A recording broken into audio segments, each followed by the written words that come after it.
So I was rereading my copy of the MASH Facts books. Probably a lot of people who follow the channel know about the Facts series, where a series of editors or writers give an in-depth, several hundred-page look on certain TV, movie, music, social trends. It's sort of like a mini encyclopedia of information. And what they talked about, that the MASH episodes really got strong when they were shown on their unbeatable Sunday night lineup. But CBS in the 1973-74 U.S. network television schedule, nobody could beat them. Now, the primetime hours that year featured 30 of the highest rated shows, and the majority of them were CBS. Now, Sunday night, although it was, a Wonderful World of Disney was huge, Perry Mason and Apple's Way were filling it in. Mannix was the second, then Barnaby Jones in 60 Minutes. But even though they were not top 30, they were very strong. Barnaby Jones was 17th for the season. Now on Monday night, hard to beat this group. Gunsmoke, which the show No One Could Kill, was 15th overall with a 22.1 rating. Here's Lucy, their second episode, half hour, finished 29th with a 20 Nielsen rating. New Dick Van Dyke Show in Medical Center. So a very, very strong lineup on Monday nights. But get this. On Tuesdays, Maude, 23.5, 6th overall on the season. Hawaii Five-0, 5th with a 24. Then the new CBS Tuesday Night Movies, which was a variation of the different shows. Also the new series Hawkins and Shaft appeared. Now on Wednesday night, in the fall, it was the Sonny and Cher show, which ended up 7th overall. The summer had a series of variety shows. The Bobby Gentry Show, Tony Orlando and Don, the Hudson Brothers Show. You had Cannon at 9 o'clock local time in the States, tied with Mary Tyler Moore at night, 23.1. And then Kojak ended up 7th on the season for the 10 o'clock viewing time, 23.3 for 7th overall, tied with Sonny and Cher. Now get this. The Thursday night could not be beaten. Everything that the Waltons went against that year was destroyed. They were 2nd overall in the ratings with a 28.1. They knocked off Toma, Chopper 1, Temperature was Rising, Firehouse, Just for Laugh, The Flip Wilson Show, and The Mac Davis Show. And then the Thursday night movie was a myriad of stuff.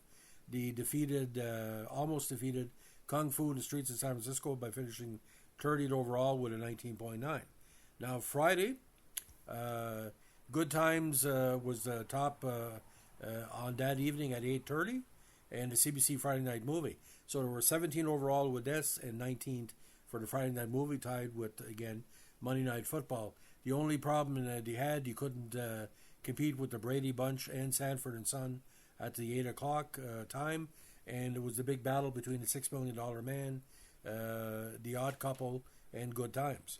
Now, on Saturday, this is where it gets extremely, extremely freaky. Probably the best night of television of the 1970s, and this is my personal opinion. Friday nights, 8 local time, All in the Family, number 1 for the season, 31.2 rating. Followed by MASH, 4th overall in the season, 25.7. Then the Mary Tyler Moore, which tied with Cannon for 9th place, 23.1 at the 9 o'clock hour. And God Bless His Soul, Bob Newhart followed. He held most of the ratings. It was tied for the Wonderful World of Disney on the season at 22.3. And again, 12th overall. Then the Carol Burnett Show, 27 overall for the season. And when it was not on, Barnaby Jones was there, finished with 20.1. Now, NBC's Emergency was at 8 o'clock, couldn't do anything. The Partridge Family, no ratings that year. ABC's Suspense Movie didn't get much. And NBC Saturday Night the Movies couldn't compete. And ABC were showing filler at 10 o'clock with Griffin and Owen Marshall, Counselor at Law. And that's where it had it. But CBS, ladies and gentlemen, was so tremendous. Now, again, just to recount the lineup that year for 73-74, and most of these programs were picked up by CBC in myriad of ways, some by ATV. 60 Minutes, All in the Family, Barnaby Jones is a returning series, Bob Newhart Show, Cannon, CBS Thursday Night Movie, Carol Burnett Show, The New Dick Van Dyke Show, Gunsmoke, Hawaii Five-0, Here's Lucy, MASH, Mannix, The Mary Tyler Moore Show, Maude, Medical Center, the new CBS Tuesday Night Movie, the Sonny and Cher Comedy Hour, the Waltons, and again, your hit parade. Now, shows that did not return for 73 include Anne and the King, Bridget Loves Bernie, The Doris Day Show, Mission Impossible, The New Bill Cosby Show, and The Sandy Duncan Show. But new series this year included, Apple's Way, The Bobby Gentry Show, Colucci's Department, Dirty Sally, Good Times, which was a big hit throughout the 70s, Hawkins, The Hudson Brothers Show, Kojak, which again, one of the top 1 hour dramas of the 70s. The new Perry Mason rolled out a sort of like a MASH style spinoff, and Tony Orlando and Dawn. So CBS in the 73-74 season destroyed most of their opposition, and these were all high quality shows. I think the fact that they were treating the Waltons almost like a 2 hour episode, even though it was shown as an hour, they knew people weren't going to shift. What CBS would do, they would program their 8 o'clock hour very strong, and he rolled all the way through. And sometimes the 9 o'clock or 10 o'clock show was bigger than the 8 o'clock show, or sometimes it kept like 90%. But in Canada, we are prime time. Sometimes at CSJ would start at 6:30. The Canadian news would be on 11 o'clock, local news, and then the show one more hour of prime time. So it was a great time to be a TV viewer. Now, I think personally, CBS, they kind of faded out in the late 70s where ABC, what I call the happy programming, took over. But CBS, my God, ladies and gentlemen, they were the heavyweight champion of TV for most of the 70s, and deservingly so. They had some really good shows. So what they should give an option now for streaming. You should give an option, for example, CBS has their streaming channel. You should have an option to repeat all the shows in prime time in a certain year with new commercials, but just show it like a vintage CBS night. I'd love to see that. Like, pick a date of CBS-TV from the 1970s and just watch all your favorite shows with modern commercials. I think they'd be tremendous. So what's kind of weird about that, ladies and gentlemen, I noticed for a fact, internationally, Carol Burnett was more popular than she was in the States. Sometimes he didn't get the full ratings they deserves. But Barnaby Jones had a strong following in Canada.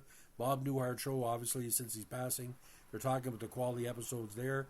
MASH was, again, starting to becoming a little bit more flavor of the week, getting a little bit more radical. Some of the liberal plots, or what we call the centrist plots, like the Jesus Christ episode, and the fact when B.J. Honeycutt arrived on the scene, taking place of Wayne Rogers, McLean Stevenson. It got less comedic and more social activism. But CBS was like that. They weren't scared. Mary Tyler Moore especially, and Maude as well. So, ladies and gentlemen, maybe one of the best years in CBS broadcasting history, 73-74. Again, 74 was a great year for sports, and that also paid off for all the major networks as well. Because that's the year Philadelphia Flyers won the Stanley Cup. You had Pittsburgh Steelers won the Super Bowl. A's won their third straight title. And, it's been just tremendous. A wild world of sports. Ali won the title back. So it was a tremendous year for news and sports and TV.